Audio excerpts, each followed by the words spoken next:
I think some people would think that I might react a little bit more defensively to this one, a little bit more like, boy, this is bad. But it actually is not if it's applied the right way. I mean, if you truly have an enemy that is hell-bent on destroying you or destruction, sometimes the only way to win is to bring them entirely to their knees. And that's fine. And if you have the power or the authority to be able to do it, that's fine.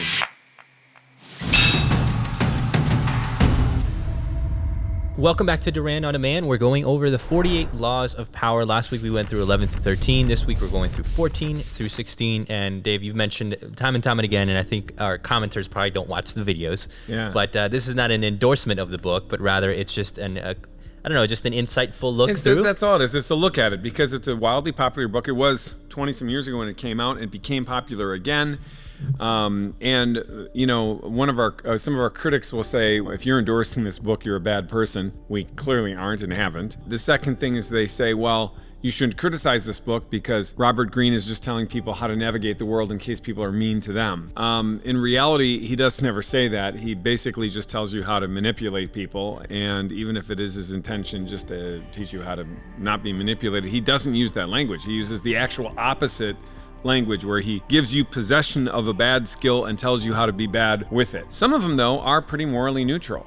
Some of them actually are kind of hard to read because they sound like they would be bad, and a few of these are, but really in the right context, they make a lot of sense and they can be okay. So let's get into this one. Pose as a friend, work as a spy. Knowledge about your rival is essential. By posing as a friend, you can ask indirect questions and gradually get your opponents to reveal their weaknesses and their intentions. Once you know this information, you can better predict how they're going to move next. Okay, in its non-regulated context, that would even be like corporate espionage. And corporate espionage is bad and wrong because we will have all sorts of opponents who are kind of harmless to us. I've had competitors in the workplace where we just go about our thing and we do great stuff, and they go about their thing, and their success doesn't take away from ours doesn't take away from theirs, even though it might be perceived that it does. There are some businesses that are a little bit more competitive that way, but for the most part, competitors increase the appetite that all people have for a particular product or service. But anyway, yet at the same time, in warfare, or times where things literally matter like this, you know, the end doesn't justify the means, but spying or posing in a particular way in order to accomplish something is sometimes a necessary thing to do in order to accomplish a goal, to protect oneself. It says, if you don't want to pose as a friend, get others to spy for you. However, while you gather information, you open yourself up to vulnerabilities by letting other people do your work for you. It's always better to spy and pose as a friend yourself. I mean, once you're into the spying game and the deceit game, it is true. The more layers you have of transfer of information, the more exposure that you would have. So, are we talking to somebody about the competitor who's building a competitive business across the street? I would say you don't want to do this. Are we talking instead about somebody who wants to conquer your country or family and take it by physical force and harm? Okay, well, then that's the time to do it. So in other words, morally neutral.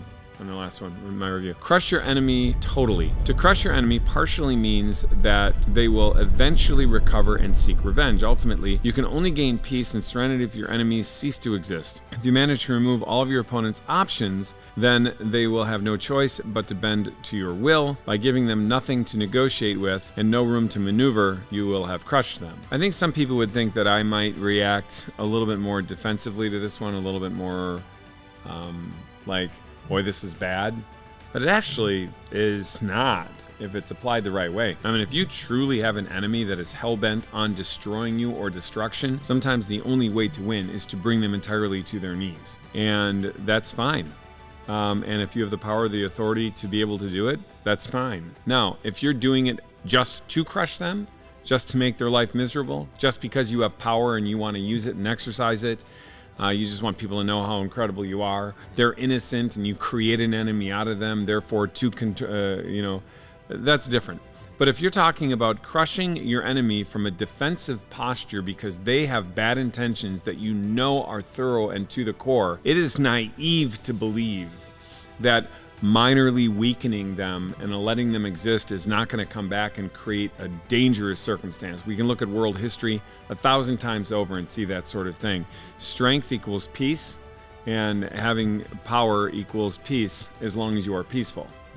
And so I don't have a big moral problem with this one, other than if you are creating enemies to crush, or you see innocent people as your enemy just because you're a revenge-filled, world-taking over person. And that was Law 15. So what about Law 16, Dave? Law 16 is use absence to increase respect and honor. The more present you are, the more common you appear. Create an air of scarcity around yourself to increase your perceived value. If you currently exist within an established group, intermediately withdraw so that others talk about you and admire you more. To do this effectively, you must learn when it is the right time to withdraw. In doing so, you force their respect by inadvertently threatening your absence for good. Once you return from your absence, it will appear as though you have been resurrected and people will be relieved to see you again. This is a really good mix of up and down, bad and good. I think what he says is actually pretty true by way of human nature.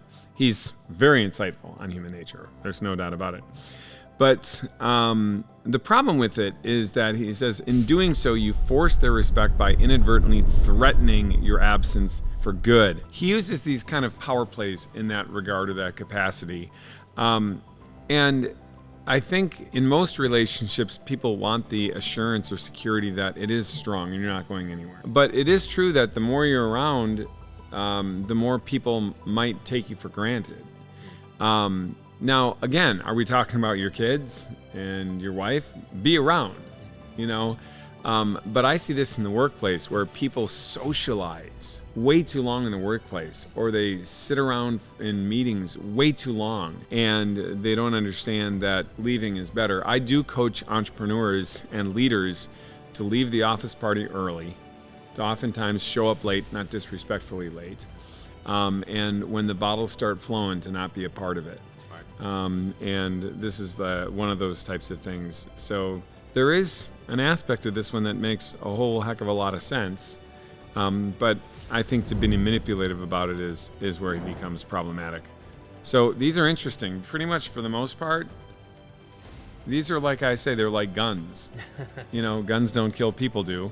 These laws of power aren't necessarily bad, but they could be applied to the wrong setting and become bad. Well, that was the 48 Laws of Power, Laws 14 through 16. If you want to watch the entire series, we have a playlist for you all so that you could watch Laws 1 through now 16. And stay tuned for the next episode of the 48 Laws of Power review here on Durand On Demand. We'll see you all next week. Hey there, Giant. Thanks for watching Durand On Demand.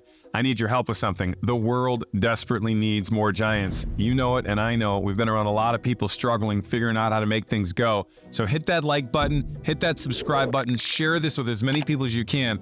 We're going to build this audience, and we're going to help people slay dragons together.